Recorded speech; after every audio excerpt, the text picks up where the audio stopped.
อขึ้นไปผู้เพื่อไปทำคู่มือเพื่อไปรอคอยมือที่ลูกกลับมานี่ก็เป็นภาพสะเทือนใจอีกภาพหนึ่งเนาะเกี่ยวกับเรื่องคนติดถ้ำสวัสดีท่านผู้เบิ่งทั้งหลายพี่น้องถ้าเฮาเว้าถึงเรื่องราวของคนติดถ้ำนี่นะพี่น้องมันก็มีหลายเหตุการณ์แม่นเนาะว่าสิเป็นเหตุการณ์โศกเศร้าเหตุการณ์รู้สึกหดหู่สะเทือนใจเหตุการณ์รู้สึกดีใจนำยินดีหรือว่าเสียความรู้สึกแล้วก็มีหลายเหตุการณ์เนาะในเรื่องราวคนติดถ้ำเนาะและนี่ก็เป็นอีกเรื่องราวหนึงที่เราเห็นแล้วเรารู้สึกสะเทือนใจแล้วก็หดหู่เนาะพี่น้องก็คือมีพ่อเฒ่าคนหนึงเนาะเราเฒ่าเลยนะพี่น้อง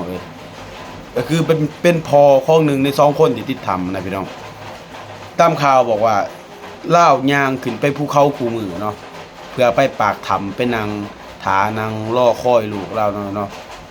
พอลูกเราติดอยู่ในถ้ำนะพี่น้องเราก็ไปนั่งถานั่งรอคอยเพื่อมีความหวังน้อยๆว่าสิได้เห็นลูกเราออกมาจากถ้ำใดเนาะคนเห็นแล้วก็ถ่ายภาพถ่ายคลิปมาก็รู้สึกสะเทือนใจนะพี่น้องเราก็ไปนั่งในถ้ำคู่มือเนาะความเป็นห่วงของพ่อของแม่ของญาติพี่น้องเนาะกับมันก็คือเว้าเลยเนาะเฮาเห็นภาพเนี่ยเฮาสะเทือนใจเราขึ้นไปคู่มือเลยพี่น้องขนาดคนวัยรุ่นหนุ่มสาวขึ้นไปนี่ก็ยังหอบยังเมื่อยเลยเนาะย่างขึ้นไปเขาเพื่อว่าสิไปทำมันนะพี่น้อง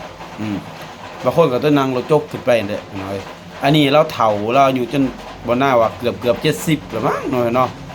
เราย่างไปคู่มือตามเขาเว้านะย่างขึ้นไปเพื่อไปปากถ้ำแล้วเป็นนางถาลูกในปากถ้ำเพื่อว่าหวังว่าลูกจะได้ออกมาจากถ้ำเนาะเพราะนั้นบ่แน่ใจว่าคนที่ติดถ้ำหนึ่งในต้นที่ติดถ้ำลูกของพ่อเฒ่านี่เนาะแล้วน่าสิเป็นผัวของคนที่ท้อง3 เดือนหรือบ่เนาะน่าสิแม่นเนาะเฮาเห็นแล้วเฮาก็รู้สึกสะเทือนใจเนาะก็ขอให้ปาฏิหาริย์มีจริงเด้อเนาะเป็นภาพที่เห็นแล้วรู้สึกหดหู่และสะเทือนใจเนาะมีหลายๆอย่างเนาะกับเรื่องราวคนติดถ้ำมีหลายๆแบบเลยเนาะคือบ่น่าเว้าแล้วมีทั้ง